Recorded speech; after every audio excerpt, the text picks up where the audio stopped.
Good evening, everyone. How are we? I hope you're all doing well on another fine day here in Sydney.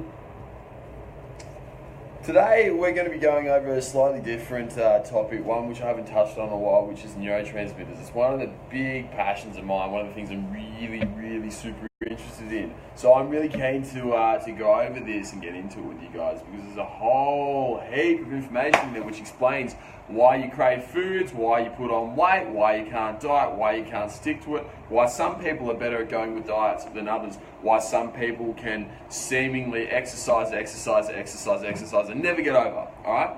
So that's the main thing we're going to be touching on today, but I also want to hear your questions, alright? So every question that you ask on this Q&A will be answered, okay? Even shit like, James, do you have gyno? Like, someone asked me the other week if I have fucking gyno. It's like, I've got nipples, but other than that, I don't have gyno. But anyway, ask me anything you want. Who have we got on here now? We've got Alex, good to have you as always, brother. Woodsy, Tom Begley, Kyle, how are you, legend? Kyle Nunn, Kyle Westerberg, Monty, Derek, how are you, mate? Good to have you on board. So yeah, guys, ask away anything that you want. As well as, I've always got to make this little public service announcement too.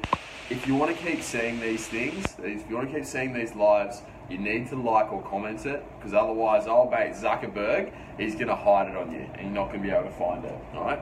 And I know you'd be very upset if you couldn't chat with Papa Shred, you know, every single day. Who we got in here? We've got John Christensen as well now. Fardy's come in with a quick question. How much do I weigh and what's my current body fat? I currently weigh about 90 kilos, so I'm sticking around the 90 mark. And the current body fat is somewhat cockskin. On a scale of 1 to pure cockskin, I'd probably put it about a 7. So yeah, probably body fat wise in between 6 and 8, that sort of realm, right? Somewhere around there. I've got veins up my abs now. Veins up my abs, my back's really diced, my quads are getting striated again, I've got cuts in them, all that, so 6 to 8% body fat. Roughly, I can compete in a comp within about 6 weeks, so if that answers your question. Coach Keith, how are you, legend? Daniel Ronfeld. Alex has just asked, bro, took my 2 5-HTP tabs along with the inositol after my morning workout and it put you to sleep. Yes, that is the beauty of 5-HTP, and that's one of the things we're going to cover today, alright? Is how you can actually supplement to improve your neurotransmitters, to improve your fat loss, which we've completely fucking nailed with you, Alex. So yeah, but anyway, now we've got a few of you on board, let's hook into it, okie doke. So today's topic, because it's on neurotransmitters, is quite an unfamiliar one. I'm literally the only person, like fucking worldwide, who actually talks about these things in regards to body composition. They're super important, alright? But it is a little bit more complicated, so if you do have any questions, just fire them away. There's never a dumb question here, alright? The only dumb question is the question that you don't ask, okay? So let's get into it. So pretty much, with your neurotransmitters, they control everything, the whole way that your body works, the way you think, the way you move, every single thing that you do is operated by neurotransmitters. Now, in regards to body composition, there are 4 main ones that we look at, okay? And these were found by a bloke, well, these are popularised by a bloke called Eric Braveman, okay? So I can't take the credit for it. These are the 4 main ones. These are serotonin, dopamine, GABA, and acetylcholine. Okay? You'll hear me talk about these a fair bit. Now, with serotonin, a lot of people will know about them from Saturday night and how you can manipulate serotonin to get yourself into certain fun states. But most of you should be more concerned about serotonin for your performance and satiety, right? When you're lifting and you get towards the end of your workout, what your body does, it increases serotonin levels because it will make you feel more sleepy, more lethargic, and it'll bring you down, okay? Serotonin is also very important for your libido, so your sex drive, feelings of goodness, feelings of happiness, and satiety, right? And this one's the big one. Satiety meaning how hungry you feel and how your sugar cravings are. So, when you have low levels of serotonin, your sleep will go to shit, you'll lose your libido, you'll actually become a premature ejaculator if you're a man. I don't know about the effects in women, there'll be something similar though, I'm sure. You will have very poor training sessions, so you'll actually have very low energy levels right the way throughout, okay? And you'll just have constant sugar cravings, as I said, alright? Constant sugar cravings. So what you need to do, if you want to manipulate your serotonin, you need to change two things. You need to change the amount of serotonin that you're producing, okay? You need to also change the way that receptor responds to the amount of serotonin that you have, right? Whenever you have a chemical in your body, it's not just about that chemical. That chemical needs a receptor to bind to in order to have its effect. So you need to work on it in both ends, right? And this is very, very true for serotonin.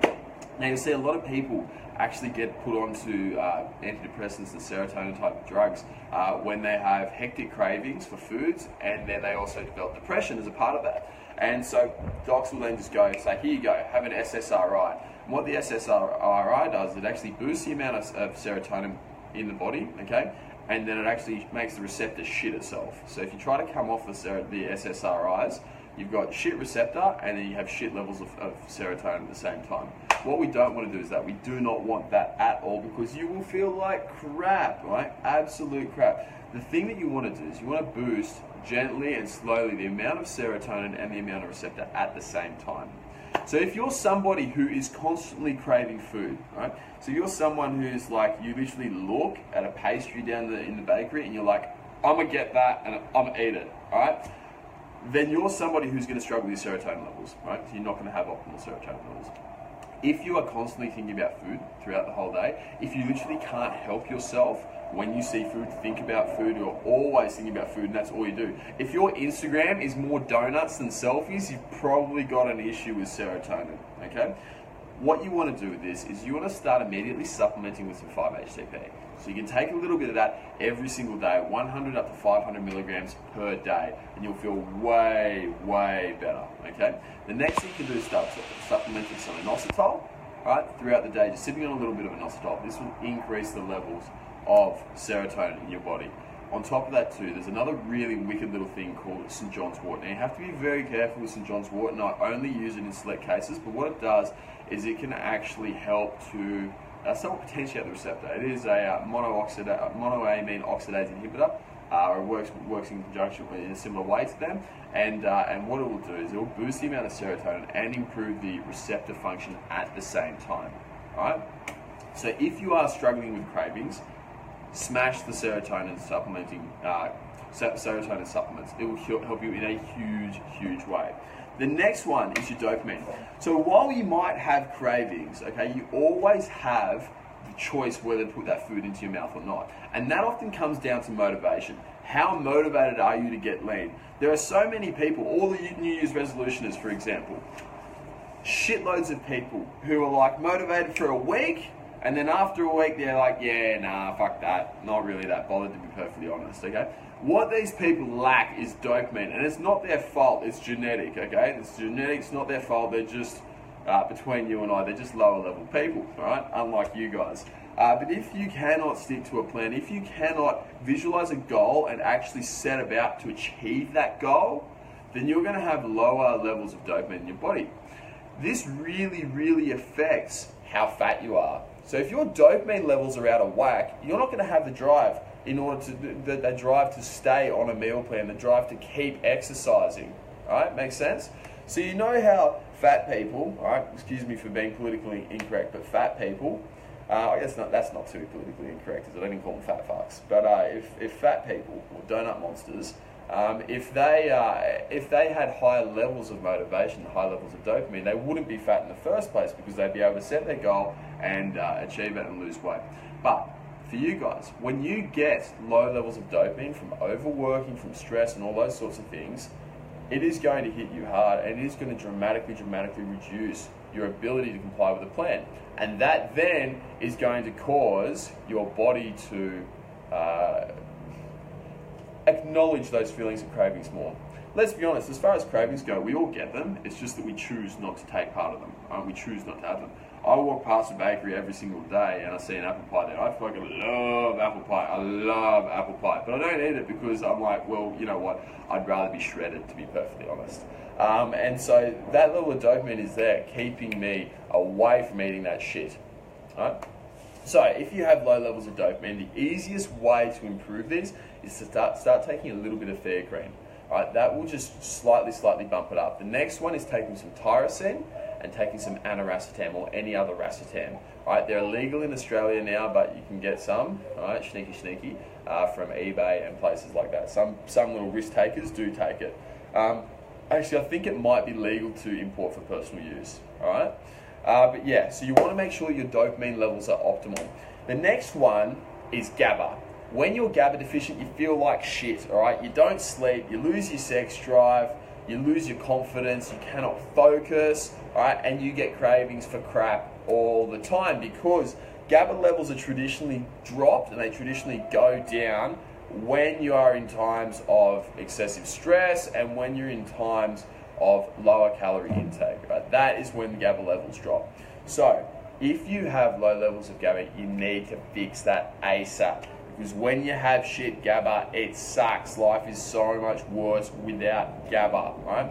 In order to boost these bad boys, what you need to do is, number one, find the cause of it, which is normally in your gut. If your gut's shit, your GABA levels go to shit, okay? The other thing is reduce the 5 stresses. Those 5 stresses I always talk about. The psychological stress, the physical stress, the emotional stress, the resting stress, so how much time you're sleeping, and then the digestive stress, all right? The 5 stresses, look after those and you'll feel so much better, all right? On top of this too, as far as supplementation, because let's be honest, everyone loves supplementation. Take a little bit of phenibut, right? Take a bit of GABA, make sure that you're taking 5-HTP and inositol. Because if you can balance out your serotonin production, they actually regulate how your body responds to GABA. Okay, so if you ever have issues with GABA, like shit sleep, all right, shit sleep, excessive stress, anxiety, depression, those sorts of things, always look to fix serotonin at the same time as GABA because they work synergistically, all right? Now, the last one, which is a little bit of a weird one, is acetylcholine. So acetylcholine is the brain function one. This one controls how fast you think. So you know how, for all you oldies out there, and you know how when you leave your 20s, your brain function just starts slowing down. Your memory's not as good, you can't think as well. Well, that's because your acetylcholine is going down and you're not looking after it properly. What you need to do is you need to boost this up, because if you have low levels of acetylcholine, our instant thought is, oh, my brain's not functioning well today, I must be low on energy, right? It's not true. So what you do is you're actually not low on energy, then you go reach out, right? You reach out and you go grab some food and you're like, nom, nom, nom, nom, nom, calories, that's gonna make me feel better. And it doesn't. And you continue eating, trying to supplement that energy with stuff that just won't fix it at all, right? If you have low levels of acetylcholine, you're not going to be able to stick to your plan where you're just plain simple won't. So the easiest ways to boost acetylcholine is to increase your choline intake, so having a lot more fat in your diet, particularly stuff like eggs, all right? And you can also take supplements such as phosphatidylcholine, alpha GPC, those sorts of things. Anything with choline in it, absolutely fantastic. And it will boost your memory, your brain function, and your ability to talk with multiple Tinder dates at the same time without confusing their names, all right? Biggest plus there for you guys. All right, so yeah, so that's it. Overall as well, the next thing that I should really talk about is with the neurotransmitters, when one of them is fucked, all 4 of them start to get fucked, okay? So the most common pattern that I see within my clients is that number 1, people's GABA levels will go. Number 2, people's serotonin levels will go. Number 3, dopamine levels will go. Number 4, acetylcholine levels will go. So what you need to make sure is you're not having one of these neurotransmitters dragging on the others. You need to constantly be on point. Now, the plans that we make at JCF, they're designed to keep all the levels optimal, all right? So we're using high-fat diets, we're supplementing with the GABAergic and dopaminergic and acetylcholine, creating supplements, and then also, yeah, the serotonergic ones as well. So you need to make sure that everything's absolutely on point. So if you're not training with us, look after them and make sure you're constantly evaluating yourself. Okay? On that note, I'm sure you guys have got a few questions, so ask away. I'm going to get into a few that have been posted up already, plus some from the Shred community too. So ask it, talk with Papa Shred, because I'm only going to be here for the next next 30 minutes or so. Okay? Joel, you're going to come in for a yarn as well? Yeah. I want to see you, mate. You're beautiful. Joel's going to come in and say hello because he's good looking. Right, here we go. Oh, Anthony, first one I've seen. Anthony's asked, hey bro, if I work out triceps, for example, work them hard with a good pump, but don't feel the normal pain 2 days later, does this mean there's no progress or doing something wrong? Man, yeah, you're probably just not contracting well. Whenever you train a muscle group, it should be sore if you train it with sufficient volume. Here he is. Right, let's put this in. There we go. So yeah, so mate, if you train and you don't feel sore after the next day, so you've got to look at what you're doing. See, if you're doing a low volume workout with that exercise, also with those muscle groups, then yeah, you're not really going to get too sore. It's all about balancing out your frequency. Look, DOMs aren't the biggest regulator of muscle growth. What is cell swelling. Okay, cell swelling, getting a good contraction. You don't need DOMs to grow, but I'll tell you what, they sure as shit help, don't they? Yeah, when you get sore, you definitely grow much faster. So my advice to you, brother, would be number 1, focus on the contraction. Number 2, focus on your supplementation. Okay, so make sure you're getting in an amino mix such as those ones by Subito that I designed. And then the number 3 one was is to make sure that you're increasing your training volume continually and using progressive overload. All right, next up, we've got Timmy Nesbitt. Tim's just asked, can you take alpha GPC if you are on antidepressants? Yes, you can. So when you're on antidepressants, the only 2 things that you need to watch out for are 5-HTP and what's it called? I just lost it. St. John's wort, right? They're the 2 big ones. Inositol's okay, all right? But any of the serotonin ones, they're what you have to be careful with. You're fine with any of the GABA ones, you're fine with any of the dopamine ones, and you're fine with any acetylcholine stimulating ones, all right? Most antidepressants are based around serotonin, okay? You do have a couple ones which are based on GABA, but they're much less commonly used. As always, check with your doc. They're the ones that are prescribing you that stuff, so you should really be consulting with them before taking it. Just make sure that you actually have a doctor who knows what supplements are. Some doctors look at supplements and say they're evil and then fucking give you a shitload of drugs, right, backed by pharmaceutical companies. Probably not the best to have one of those. Get somebody who actually knows their shit. Okay, next up. One of the questions we've been getting heaps lately is who is actually on the JCF team. So one thing that we're trying to do is we're trying to make sure that you guys actually know us all. So obviously we've got Joel here, right? There's myself, and we've got Woodsy, who's based over in Perth. We've got Clint, who's based in Melbourne. All right, we've got Kimmy, who's also based in Sydney with me. That is the main team that you're going to be dealing with, plus we're going to be putting on another couple of people over the coming weeks when I get to meet up with them. And then we've got about another 5 people behind the scenes too, who are helping us run the show, doing web design. We've got my boy George, absolute legend George. We've got Joss, Dave, you know, a heap of guys behind the scene as well. We kind of need some girls, don't we? We really do, because we're all idiot men. You know? But yeah, so that's pretty much the JCF team, and we are going to be introducing you to every single person. Plus, Joel's going to be prepping for a comp. He's going to be doing WBFF in May, so he'll be tracking his progress with you guys, shooting you constant updates. Clint is now doing the Arnold Classic in, 10 and a bit weeks now, which is absolutely fantastic. I'm very G to bring him in. Woodsy's going to be doing nationals, okay, so he's going to be right at the end of the year, he's going to be competing again, going for his pro card, which I'm pretty confident he'll get. And Kimmy's completing his chiropractic degree, and then we'll try and twist his arm to do a comp. And then of course I'm doing a comp. You should be watching this, shouldn't you? Yeah. He's a terrible bloke. Should be tuned in. Too busy working, idiot. It works. But yeah, no, so I'll be doing my comp in about 6 months as well. So that's us. What's the next question? Is protein worthwhile? Is it worthwhile getting protein? Right? No, not always. Right? Straight up. Protein is good because it's a supplement. It's just extra protein in your diet. It can be pretty hard to get protein in your diet. I mean, how much protein are you trying to get in your diet at the moment, Joel? Between 200 and 250 grams a day. Yeah, exactly. So can it be hard to get that in? Yeah, it can be hard if you don't enjoy meats, chicken and that sort of thing, but I enjoy eating food, so... Exactly. Yeah. Exactly. So Joel just fucking eats all the time, literally all day, every day. Every time I walk in to see him, he's got this big fat bowl of stuff and he's just chowing it down. If you can do that, you're sweet. But if you can't get that in, that's when you do want to supplement with protein, because protein will massively just make it so much easier to drink it. Sometimes it's way easier to drink 40 grams of whey protein than it is to eat 200 grams of steak to get the same protein intake. All right, that is when I highly recommend protein. As far as it, being involved in the anabolic window, all right, I wouldn't even bother. Hey, I actually don't really recommend most proteins post-workout. You can get like a hydrolyzed WPI post-workout, but at the same time, you're actually better off getting BCAA EAA mix. That's why I recommend that Subito stuff, that Amino Supreme. Because it's so much better, so much easier to digest, and it actually tastes really good too. Yeah, for sure. Right? The thing with whey that a lot of people got to worry about is 2 things. Number 1, the dairy content in it. When you got dairy in there, it fucks it. It used to mess you up, didn't it? Oh, dairy's the devil. Heavily. Acne, skin problems, gut, just shit. Exactly. Literally shits. Yeah, exactly. Yeah, shits. So yeah, you got to really be careful with that stuff, because if you're smashing too much of it and it's not reacting well, dude, You just got to cut it out. And it's all mixed in what sucralose, is it? But yeah, sucralose is the other thing. When it's got that artificial sweetener sucralose in it, and a lot of these companies put in a shitload of sucralose to sweeten the fuck out of it. Pretty much that stuff smashes your gut for 6. It's very fermentable, meaning a lot of bacteria grab hold of it, okay? And when they grab hold of it at the wrong time, your body starts creating gas from it. It makes you burp, it gives you smelly breath, it causes overgrowth of certain things that you don't want, such as candida. It really feeds up on the candida. It gives you constipation, diarrhea, all that sort of crap. So you need to be really, really wary of protein, okay? Aminos, in my opinion, are a shitload better. Naturally flavoured protein, very good, definitely. Sabeto stuff, yeah, it's not bad, I can drink it. Look, I'm not the biggest fan of it. I much prefer the amino mix, the actual whey. But if you can digest the whey, fucking go for it, because it is a little bit cheaper.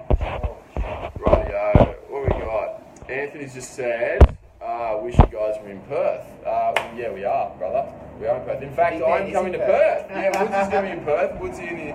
The man over there, and I'll be over in Perth as well. So for those of you who haven't been invited to the event or haven't seen the event yet, you're all invited.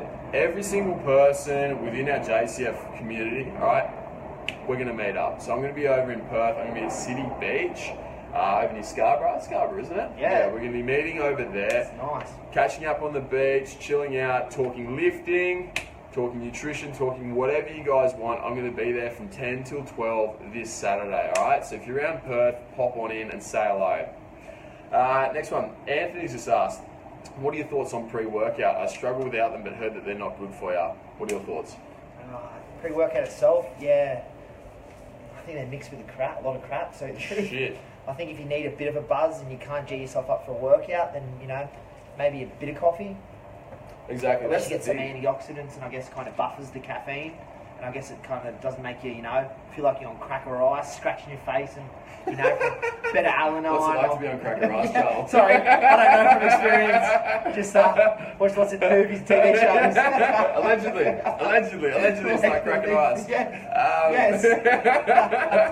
I completely agree, bro. It's filled with shit, alright? Most of those things are filled with shit. A lot of people take pre-workout just because they want to have the buzz from it. And the thing is, what gives you the buzz is the caffeine. What gives you the extra energy and the extra drive during your workouts, that's beta-alanine. So all you need to do is you need to take a bit of coffee, all right, with a little bit of beta-alanine if that's what you want to mimic, all right? If you want to go next level, that's when you start working with citral and malate, arginine, AKG, a bit of rock salt, electrolytes, aminos, those sorts of things. But if you stand a pre-workout, man, fuck, you're way better off going and just getting a cup of coffee, having a shot of espresso. Yeah. All right, it's going to help you out way, way more. Most pre-workouts are filled with shit, all right, and allegedly it's like taking cracker ice.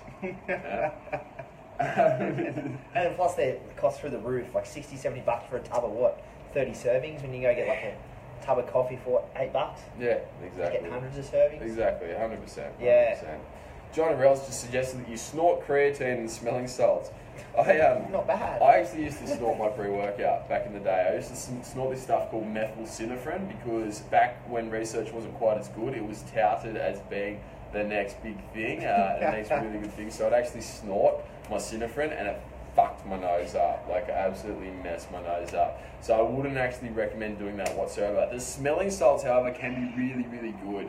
I've heard a lot of positive things about them. I haven't used them yet, unfortunately. I've got to buy a bottle of the stuff because smelling salts, the ammonium salts, are meant to be really, really good. All right. Next one. Who have we got? Have we got any more questions through here? Oh yeah, no. Nothing yet. All right. We get some more questions coming in. Ask away, you legends. Yeah. All right. Ask us. Here's what we got.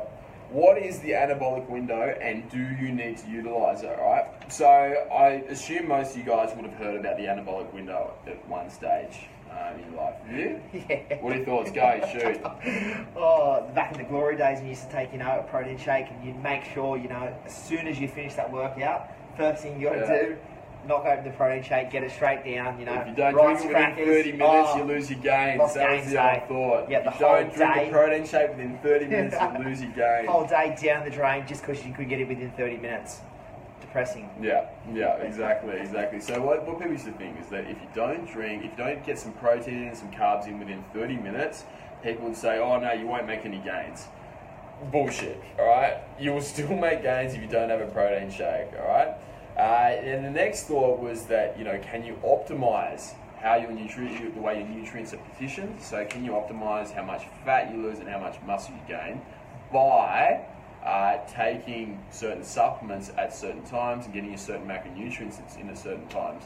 And you know what? There's a lot of evidence against it. There's a shitload against it, actually. In fact, most evidence points towards you having there's no real benefit to consuming certain macronutrients at certain times of the day, such as protein post-workout. But I tell you what, fuck, I notice a difference. When I take my aminos intra-workout, post-workout, I feel so much better, alright, don't you? Yeah, I feel like you recover a shitload better. I don't give a fuck what some muppet in the lab coat says, alright? I really couldn't give a shit. He's not going to tell me that they don't work, alright? They're not going to tell me. It doesn't make any sense. If I inherently feel that it works that much better, and I'm not biased to spending more money on supplements, by the way.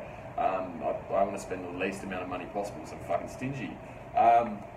But yeah, there's no doubt that amino acids around your workout definitely helps. So there is some sort of thing, whether it's an anabolic window, I fucking hate that term, but there's definitely a time where you consume certain amino acids around the workout, which massively improves your recovery, right? I've even taken amino acids through the day and then not taking the workout, and I actually noticed that I didn't have the same positive benefits on recovery as when I just took them during the workout, right? Next one. Anthony's just asked, what is the best time of day to train? Fuck, it doesn't matter. Do you feel more anabolic at 10 a.m. than 3 p.m.? Not really, no. Do you feel more anabolic on Monday as opposed to Wednesday? No, not at all. Doesn't matter, alright? It really does not matter when you train. 100%. As long as it's convenient, as long as you're feeling good, alright? As long as you're feeling good, as long as you're smashing your sessions and you're at your peak. David's just asked, who is this bloke on the right? Who the fuck are you, Joel? What are you doing here? I don't know. Bloody ringing. Yeah, Joel works with me, so he's one of my support guys. He's worked with me. I've trained Joel for years now. He used to play rugby league at a high level, so he's a pretty solid athlete, right? And so he's on our team. So David, Joel, David. Nice to meet you, David. Rightio. Okay, well, guys. Guys, if you have any questions, all right, ask them away. Otherwise, we're going to chuff off in the next 5 minutes or so. So get them in now, and yeah, keep going. Now, John's just asked. What did he say? You got that? I've worked out that the best time to train is 15 minutes after I've eaten. Right, why is that? Yes. I actually find that I like to wait about 90 minutes after I've trained. After I've eaten in order to train, because otherwise I spew. Yeah, I'm about 3 hours. Yeah, 3 hours? Yeah, I like to have a good window. Massively. I always wait a little bit before I go train, because if I do, I vomit straight away. Yeah, fair enough, I'm deadlifting every session. Like today I was doing deadlifts again, did deadlifts the day before. But yeah, no, I wait a long time. 15 minutes is really short, man. Are you having like large bolus meals, or are you having like smaller things which are like, you've got high GI carbs like sugars, lollies, protein shakes, anything like that? I'd be interested to know. I mean, I can take a little shake pre-workout, so I can smash a little bit of whey with a bit of fat. But the problem is, I actually find if I get any sort of distension in there, it ruins my bracing and it pops my shoulders and my posture out of form. I don't know. What do you get? Yeah, I'm the same. If I have meal 2 plates of training and then go train on it, feel like I've got anything in the stomach, it just doesn't feel as good as empty stomach, but feel like I've kind of had a few good hours to digest the meal first, for sure. 100%. Rod's just asked, is it not good to train if you're tired? Bruh, push through, alright? Don't be a little bitch. The best sessions you'll ever have are when you're fucking tired, you're fucking exhausted, you don't feel like it, you make yourself go to the gym and you work twice as hard to make sure you're not a little bitch. If you're having that mentality at all times, Papa Shred said, don't be a little bitch, alright? Remember that. Don't be a little bitch. Get in the gym, lift the fucking weight, okay, and enjoy it. The gym is the best hour to an hour and a half to 2 hours of your day every single day. Don't bitch it. Don't be a little bitch. Go in, lift heavy, lift hard, alright? Next one. David's just asked, can you customise a training plan? James would be really keen. Go. That's what we're here for, bro. It's how I make money, how I got an income. It's why Joel's here with you right now. So yeah, man, 100% we can sort that out. Woodsy will be on the line at the moment, so might be able to shoot you a message. And yeah, one of my other guys, Daniel, will get in touch with you, and from there we can sort you out with the training program, my man. All right. Okie doke. We got anything else? Much else happening? No. Everyone's quiet. It's because you're here, bro. Everyone's starstruck. I know. Oh my god, who's this fucking tan bloke? It's fake, guys. It's fake. It's not a real tan.